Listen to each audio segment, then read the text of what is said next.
শ্বশুরবাড়ি যাওয়ার জন্য ব্যাগ গোছাচ্ছি। ১৪ বছর আগে যেভাবে শ্বশুরবাড়িতে গিয়েছিলাম, এখন আবার ১৪ বছর পর সেভাবে শ্বশুরবাড়ি যাচ্ছি। হ্যাঁ, আমার ছেলের দাদার বাড়ি যাচ্ছি। আমার হাসব্যান্ডের বাবার বাড়িতে যাচ্ছি। ১৪ বছর পর যাচ্ছি। সেই ১৪ বছর আগের মতো যাচ্ছি। সেজন্য ব্যাগগুলো গুছিয়ে নিচ্ছি। এক ব্যাগে আমার যত কাপড়-চোপড় সব নিয়ে নিচ্ছি।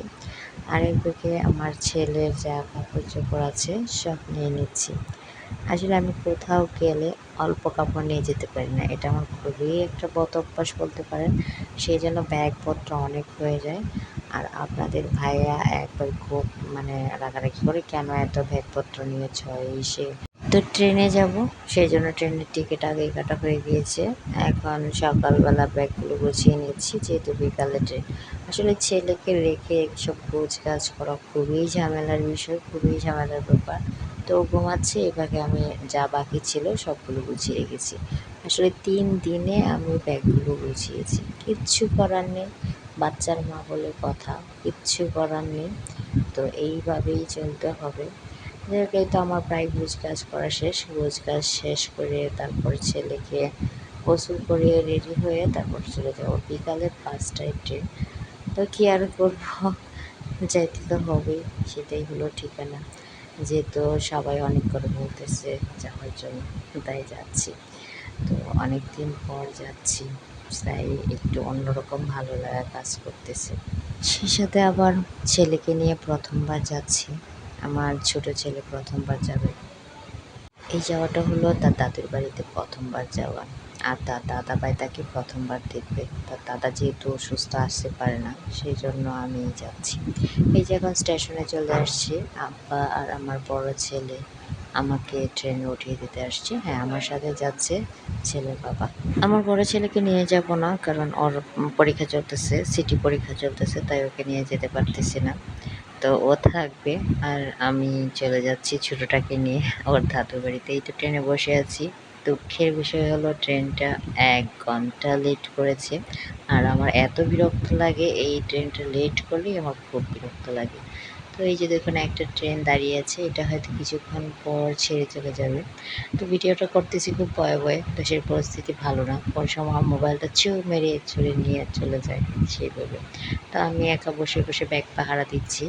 এই যে দেখুন, আমার বড় ছেলে, আমার বাবা, আমার কলিজা টুকরা, সে আমাকে উঠিয়ে দিতে এসেছে। আমার ছেলেটা মাশাআল্লাহ বড় হয়ে গেছে, অনেক বুদ্ধিমান আমার ছেলেটা। এই আমার লক্ষ্মী সোনা, আমার কলিজার টুকরাটা। তো এই তো ছোটোটা আসতেছে, এখন ট্রেন ছেড়ে দিবে। ছোটোটা এত দুষ্টু, সারাটা দিন দুষ্টুমি করেছে। যতক্ষণ ট্রেনে ছিল ততক্ষণ ট্রেনে দুষ্টুমি করেছে, ওর বাবাকে সারাটা ট্রেন ঘুরাইছে। কী যে এক অবস্থা! ও এত দুষ্টু হয়েছে যা বলার বাহিরে। এই যে দেখুন কী করে, কোনো কথাই শুনবে না, কারো কথাই শুনবে না। আবার খুবই পাগল, বাপকে ছাড়া সে কিচ্ছু বোঝে না। তার বাবা সামনে থাকলেই হলো, আমাকে কোনো প্রয়োজন নেই। সারাটা রাস্তায় ও ওর বাবাকে জ্বালাইছে, ওর বাবার কোলে থেকে জ্বালাইছে, ওর বাবার কোলে উঠে একবার ট্রেনে থাকে, আরেকবার ট্রেনের বাহিরে যায়। কী এক অবস্থা দেখুন, দুষ্টামি ওর চলছে। আমি এই যে না করতেছি, আমার কোনো কথাই শোনে না। মাঝে মাঝে আমি একবারে বিরক্ত হয়ে যাই ওর দুষ্টামিতে। ওকে সামলাতে আমি অনেক হাঁপিয়ে যাই, ক্লান্ত হয়ে যাই। ওহ বাবা দেখুন, খুবই কষ্ট হচ্ছে দুজনের, ওকে নিয়ে যেতে ট্রেনে। কিন্তু কী করব, আমি আসলে বাইরে যেতে পারি না, আমার সমস্যা আছে। আমি একবারে বমি-টমি করে একাকার অবস্থা। তাই কষ্ট করে হলেও আমাকে ট্রেনেই যেতে হবে। তাই ট্রেনে যাচ্ছি। আর আমার ছেলেও আবার বাইরে যেতে পারে না, গাড়িতে চড়তে পারে না। মা ছেলে দুজনেই একরকম হয়েছি। মাঝখানে তার বাপের কষ্ট। এই যে আমাদেরকে কষ্ট করে নিয়ে যাচ্ছে। তবে ট্রেনে জার্নি করতে আমার ভালোই লাগে। আমি কয়েক ঘন্টা জার্নি করতে পারি। ওর দুষ্টামিটা একটু শুনুন, আমি ভয়েসটা অফ করে দিচ্ছি, সরাসরি দিচ্ছি। ছাড়ে না, এই যে এখন ছাড়বো। এই যে মুখ দিও না বাবা, ভেবেছো আমার মার দিছি, ধরে না সামনে মার দিবে, দাদা ভাই মার দিবে।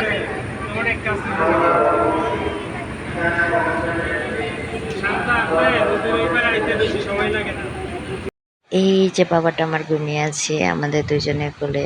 এই ফাঁকে আমরা কিছু খেয়েছি, চানাচুর খেয়েছি, চিপস খেয়েছি, কারণ ও যদি সজাগ থাকে আমাদের খাওয়ার কোনো উপায় নেই। এমন ক্ষুধা লাগছিল যে না খেয়ে উপায় নেই। তাই আমরা একটু চানাচুর খাইলাম, চিপস খাইলাম, এটা সেটা খাইলাম। বাসায় আসতে আসতে রাত 11টা বেজে গিয়েছিল। এই তো পরের দিন সকালে দেখুন ও কত আনন্দ করতেছে, পুরো বাসা জুড়ে ঘুরতেছে। এবারে বলি 14 বছরের রহস্য আছে। 14 বছর আগে আমি আমার বড় ছেলেকে নিয়ে আসছিলাম, আর 14 বছর পর আমি আমার ছোট ছেলেকে নিয়ে আসলাম। তার মাঝে তো আসা যাওয়া অনেক হয়েছে, এই জন্যই বললাম 14 বছর পর।